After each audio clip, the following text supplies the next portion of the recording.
আসসালামু আলাইকুম প্রিয় শিক্ষার্থীরা, জাগরিকে আজকে আমি আলোচনা করব এইচএসসি 2025 ব্যাচের জন্য এইচএসসি 2025-এর সিলেবাস থেকে নেওয়া অপপ্রয়োগ ও শুদ্ধ প্রয়োগ এই টপিকটি।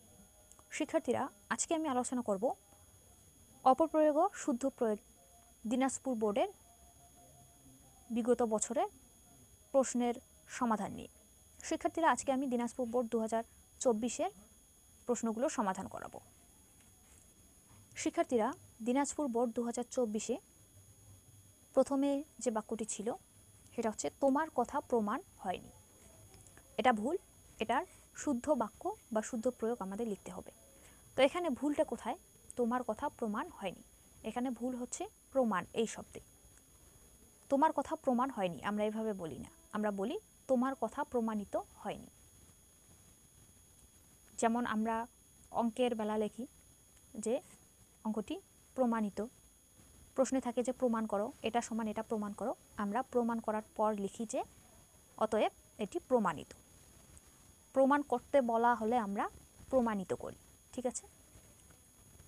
তাই এখানে প্রমাণ করা হয়নি এটা হবে না, হবে প্রমাণিত করা হয়নি বা প্রমাণিত হয়নি।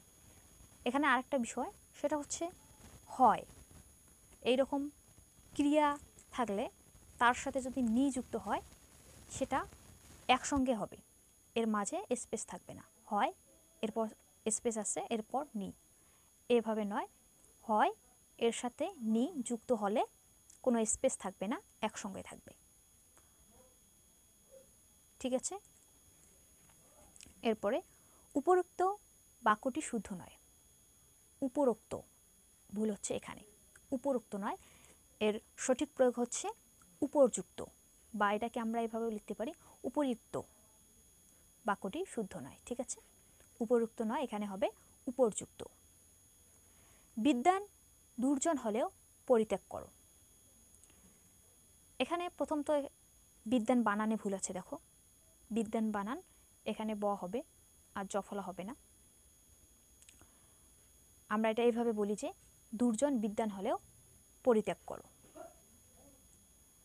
এরপরের ভুল শব্দটি ভুল বাক্যটি হচ্ছে প্রাণী সম্পর্কে জানতে চাইলে প্রাণীবিদ্যা পড়ো।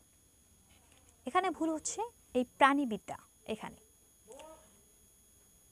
দেখো, এখানে যখন প্রাণী লিখেছি তখন মূর্ধন্য-ণয়ের সাথে দীর্ঘ ইকার হয়েছে, এটা এখানে ঠিক আছে। কিন্তু প্রাণীর সাথে যদি বিদ্যা যুক্ত হয় তাহলে সে প্রাণী বানান আর দীর্ঘ ইকার দিয়ে নয়, হ্রস্ব ইকার দিয়ে হবে, ঠিক আছে? যেমন প্রাণীবিদ্যা, প্রাণী জগৎ, প্রাণী বিজ্ঞান, এই বানানগুলোতে প্রাণী বানানে মূর্ধন্য-ণয়ের সাথে হ্রস্ব ইকার হবে। তাহলে এখানে হবে প্রাণী সম্পর্কে জানতে চাইলে প্রাণীবিদ্যা পড়ো। এখানে ভুল হচ্ছে, দীর্ঘ ইকার হবে না, হ্রস্ব ইকার হবে, ঠিক আছে? এরপরে শুধুমাত্র টাকা হলেই বিদ্যা অর্জন হয় না। এখানে ভুল কোথায়? এখানে ভুল হচ্ছে শুধুমাত্র। এখানে শুধু মানেও হচ্ছে কেবল, মাত্র মানেও হচ্ছে কেবল, অর্থাৎ শুধু এবং মাত্র এই দুটির অর্থ একই। যদি বলি যে শুধু টাকা হলেই হবে, বা যদি বলি মাত্র টাকা হলেই হবে, বা কেবল টাকা হলেই হবে, এই তিনটি একই অর্থ প্রকাশ করে। শুধু মানে যেটা, মাত্র মানেও সেটা, কেবল মানেও সেটা। তাই শুধু এর সাথে মাত্র যুক্ত হবে না, এই দুটি একসঙ্গে হবে না। তাহলে কি হবে? শুধু টাকা হলেই বিদ্যা অর্জন হয় না, বা লিখতে পারি কেবল টাকা হলেই বিদ্যা অর্জন হয় না, ঠিক আছে? করোনাকালীন সময়ে পাঠদানে শিক্ষকদের ভূমিকা ছিল প্রশংসনীয়। এখানে ভুল কোথায়? এখানে ভুল হচ্ছে করোনাকালীন সময়ে। এইখানে শিক্ষার্থীরা, কাল বা কালীন মানে হচ্ছে কি? সময়। কাল বলতে সময়কে বোঝানো হয়। করোনাকালীন বলতে করোনার সময়, যে সময় করোনা চলছিল সেই সময়ের কথা বলা হয়েছে। তো করোনাকালীন মানেই হচ্ছে করোনার সময়।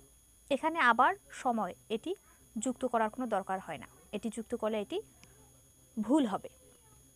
তাহলে আমরা কি লিখব? করোনাকালীন পাঠদানে শিক্ষকদের ভূমিকা ছিল প্রশংসনীয়। অথবা আমরা লিখতে পারি করোনার সময় পাঠদানে শিক্ষকদের ভূমিকা ছিল প্রশংসনীয়, ঠিক আছে? এরপরে দেখো, অন্ন নষ্ট করে কি লাভ? আমরা এভাবে বলি না, আমরা বলি অন্ন ধ্বংস করে কী লাভ, অথবা ভাত নষ্ট করে কী লাভ। অন্ন বলতে এখানে ভাতের কথা বোঝানো হয়েছে। এরপরে বিজয় দিবসে শ্রদ্ধাঞ্জলি দাও, এখানে ভুল হচ্ছে শ্রদ্ধাঞ্জলি বানানে। শিক্ষার্থীরা এখানে একটা বিষয় মনে রাখবে, অঞ্জলি সংক্রান্ত যত শব্দ আছে সেখানে দীর্ঘ ইকার নয় হ্রস্ব ইকার হবে।